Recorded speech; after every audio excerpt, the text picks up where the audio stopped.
didedahkan dengan siapa. Tapi kalau kita tengok mood seperti yang dibangkitkan rakan saya Malik tadi, ketika sidang media Perikatan Nasional itu moodnya ceria, ada sorakan. Di sidang media Pakatan Harapan tu semuanya serius. Body language ni menggambarkan seperti tidak seiring dengan apa yang disampaikan. Kalau Encik Zarul sendiri melihat apa yang disampaikan oleh Datuk Seri Anwar Ibrahim itu tadi, apa agaknya petanda-petandanya yang boleh kita jangkakan dalam masa beberapa jam ni? Sebenarnya kita ni jangan tertipu dengan politician ni. So, macam saya katakan, dalam politik ni tidak ada black and white.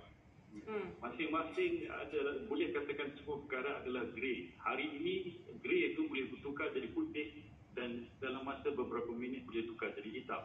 So, saya bukan pengamat politik, tetapi saya rasa benda ini, perkara ini masing-masing dari segi psikologinya masing-masing pihak ingin menunjukkan bahawa mereka ada kekuatan, mereka ada kepercayaan ahli-ahli dan juga pengundi untuk membentuk kerajaan.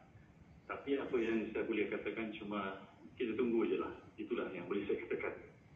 Okey, mungkin kita boleh juga tanyakan berkenaan dengan kalau kita melihat kepada senario peralihan pengundi Melayu dari UMNO yang mana mereka beralih ke Perikatan Nasional seolah memperlihatkan yang mana yang lebih dominan ketika ini. Jadi adakah ini sebenarnya menggambarkan, memperlihatkan dah mengakhiri zaman kegemilangan UMNO tu, Zarul? Nampaknya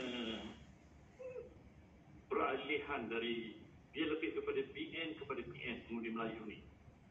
Mungkin juga ada yang katakan dia sebagai uji protes UMNO. Tetapi orang yang memilih PN kali ini seolah-olah mempunyai persepsi bahawa PN itu lebih baik atau lebih clean. Tapi persoalannya, adakah betul PN ini lebih baik? Kerana mereka juga pernah dikaitkan dengan pengkhianat dan sebagainya, dan kata-kata sebagai kerajaan gagal sering dikaitkan dengan pentadbiran PN. Jadi apakah masyarakat Melayu yang berubah, yang beralih daripada PN ke PN ini akan memperolehi integriti dan leadership dengan beralih kepada PN? Apakah ada yang lebih baik dengan memilih PN? Dan satu lagi, dengan ketiadaan wakil masyarakat Cina dalam pakatan ini, adakah persoalannya adalah adakah ia baik untuk negara? Kerana dalam keadaan Malaysia yang bersifat majmuk ini perlu wujud satu kepelbagaian dalam pentadbiran juga. Berapa lama kita harus berada dalam keadaan divided masyarakat kita? Baik, Cik Zarul, kalau boleh satu lagi soalan. Kalau sebelum ni kita lihat kita ada beberapa sahaja parti yang besar, 2 atau 3 sahaja parti yang besar berlawan dan mereka akan mendapat seluruh majoriti yang diperlukan itu. Namun sekarang ni, terutamanya dalam PRU kali ini, kita melihat beberapa parti, beberapa gabungan begitu meriah sekali pesta demokrasi dengan beberapa parti yang turut serta dalam PRU ke-15. Jadi dengan keadaan ini juga telah menimbulkan sejak selepas PRU 14, kita lihat gabungan politik itu menjadi sesuatu yang diperlukan untuk mendapatkan kekuatan numbers untuk membentuk kerajaan itu.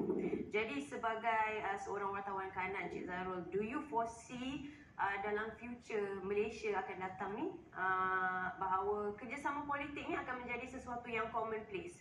Bahawa tahun-tahun mendatang, PRU yang akan datang 16, 17 nanti pun kita macam ni lah, kita tunggu sampai 4-5 pagi untuk sebuah kerajaan dibentuk. Sebenarnya kalau kita perhatikan betul-betul, landscape politik kita dah berubah sejak PRU yang lepas, ya. Dan kita boleh tengok bahawa tidak ada lagi mana-mana satu parti yang mampu untuk menang bersendirian untuk mewujudkan kerajaan. Dan keadaan itu sejak PRU 14 hinggalah hari ini keadaan yang sama masih berlaku, dan saya lihat perkara ini tidak akan berubah dan berkemungkinan pada PRU yang datang, kalau ini perkara yang terus berlaku, inilah yang kita harus hadapi. Kerana landscape politik itu tidak sama lagi seperti sebelum PRU 14 dulu, yang mana selama 60 tahun PN memerintah tanpa tergugat dengan mana-mana parti.